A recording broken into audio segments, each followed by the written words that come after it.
What's going on? Good afternoon. You know, it's time for episode 2 of Jet Black's podcast, and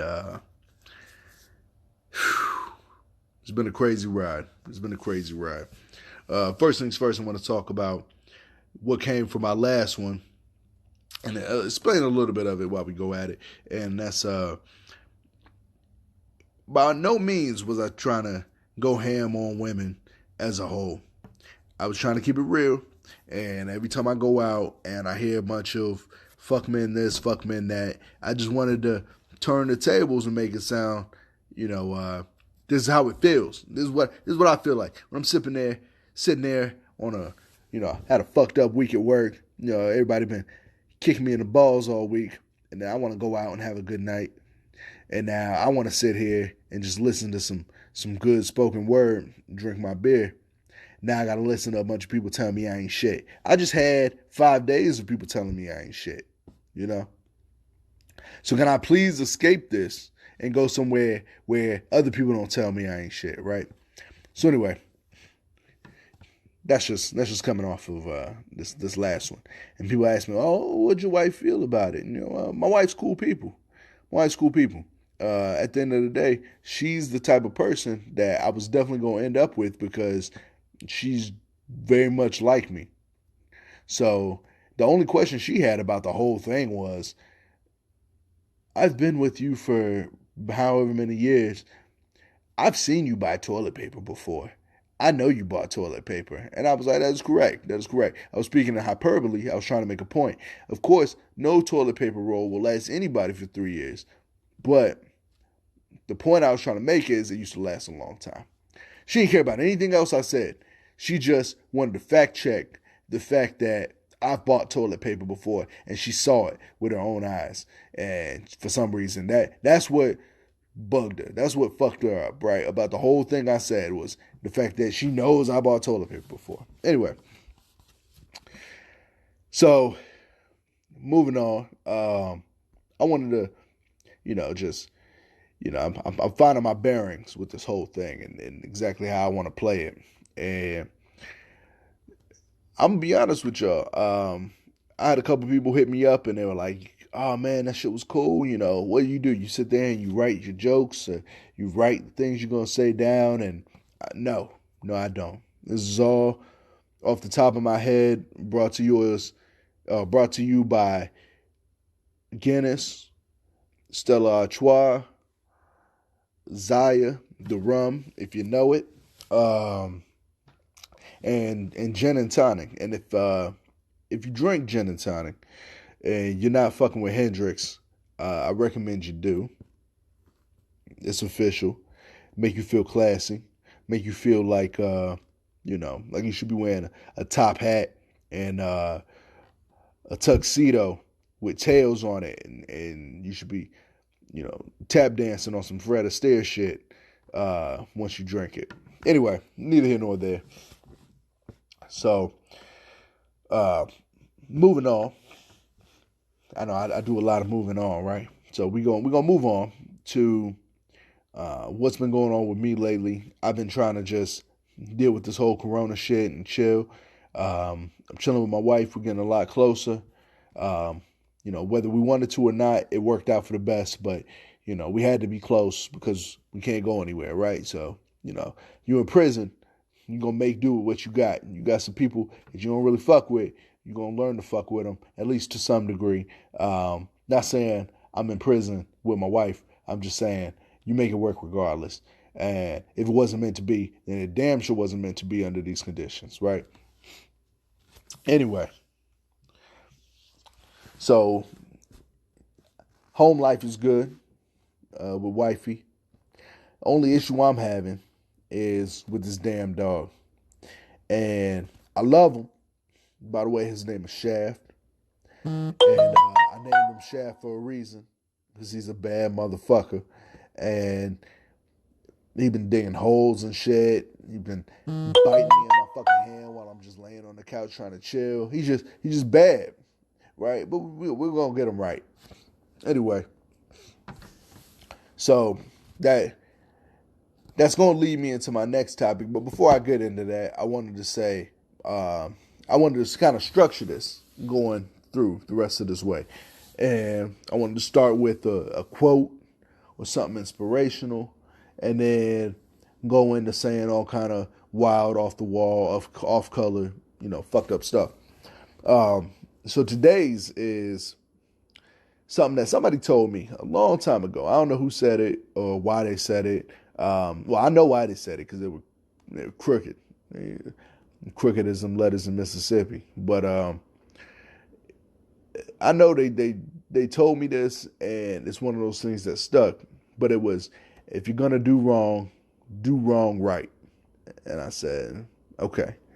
And that's a terrible thing to tell somebody before they understand it. And then once you get older, you're like, everybody's got dirt. Everybody's done some fucked up stuff. But if you're gonna do wrong right. You want to sell drugs? Don't record it. You want to shoot somebody? Don't talk about it. You want to cheat on whoever? Don't do it with somebody in the neighborhood. That's just dumb. You're asking to get fucked up, right? So if you're gonna do wrong right. I don't know who I'm talking to right now, but somebody's light bulb just came on, and they about to break it off with whoever's in the apartment complex, or next time they commit a crime, they're not gonna record it and put it on Facebook Live, or whatever these young kids are doing today, whatever dumbass shit they're doing these days.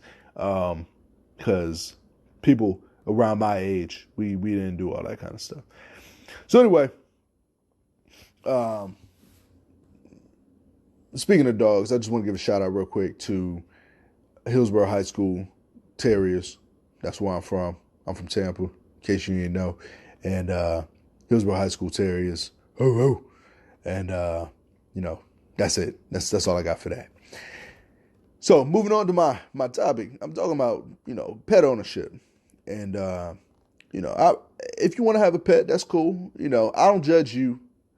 Don't judge me.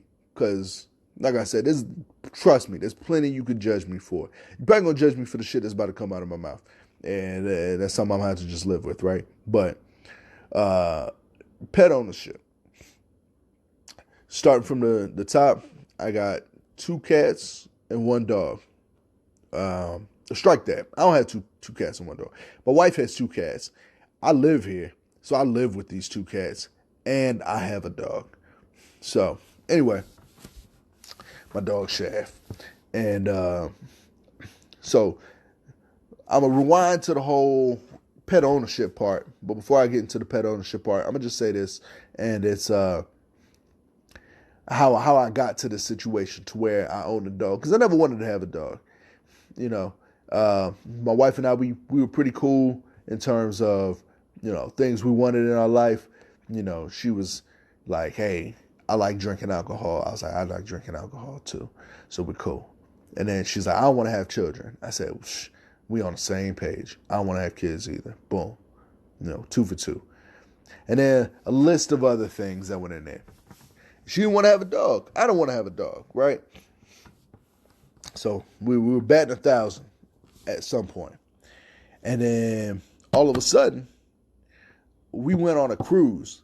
Before coronavirus was fucking people up on cruises, we went on a cruise last November, some shit like that. And we went to South America. So we went to motherfucking Colombia, Costa Rica, Panama, Belize, Honduras, and Mexico. And that was cool. And we ended up going on a trip. I'm not going to speak on every country. I'm only going to speak on Panama, because Panama is where it happened. And we're on this bus going through the worst favela type of junks in Panama. I'm in that motherfucker like, took my wallet, put on my important shit in my socks. That way, if motherfuckers hop on with the click-clack, I could just be like, yo, here's my wallet, and that's it. And hopefully they don't look for my socks and shit, right? So I'm over here putting all my shit in my socks, doing push-ups on the bus, trying to get a little pump on before I walk off this bus be swole, make sure nobody come at me wrong, right? So anyway, nothing happened. We made it through safe, and we ended up pulling over to the water. And I'm like, all right. So first and foremost, we before we even got on this cruise, I was like, yo, we doing a cruise? I'm not even trying to do the whole excursion shit. I'm trying to just get on this cruise.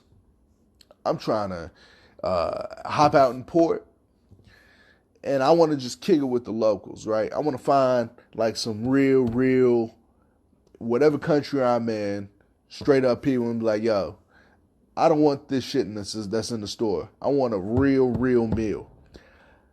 I want to kick it with y'all. Tell me about your life. Tell me how all this goes. Let's hang out, whatever. I want to drink what y'all drink. I want to eat what y'all eat.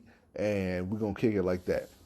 So it started like that. And then eventually my wife was looking through the brochure on the cruise. And she's like, oh, I saw this. And I'm like, all right. So, my 0% with it or not with it, plus her 100% with it. We met in the middle, 50-50, and I'm like, all right, whatever, we'll do this, right? So we end up going on this excursion, and we get out there, we get to the water, we're greeted by some dude in a bowl cut with like face paint on and body paint, and he ain't wearing shit but beads, no shoes, no socks, not a there, another, right? So I'm like, all right, shit's about to get interesting. So he hops in a boat, like a canoe or a kayak or some shit, and he's like, "All right, cool, let's make this happen."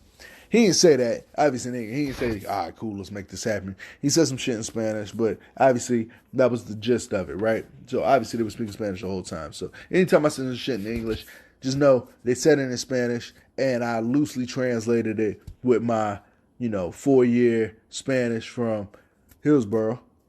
Terriers, what's going on? And anyway, that's that. So we hop into this motherfucking canoe, kayak, whatever, and we riding. And, all these thick ass Americans weighing the motherfucker down. And you could tell they're not used to having weight like that in it. The water's running like a quarter inch from running into the boat the whole time we going in there. And I'm like, all right, cool. So whatever. We rolling. We ain't rolling, we floating, right? And these motherfuckers, I like, it's starting to hit me. I'm like, oh, hold up. You telling me this is a pure, true, indigenous experience, right?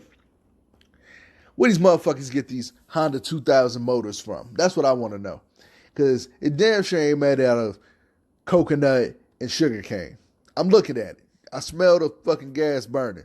All right. So I don't know where they got those from, but I'm already suspect, right? I don't trust this whole experience already. So anyway, we ride up this river.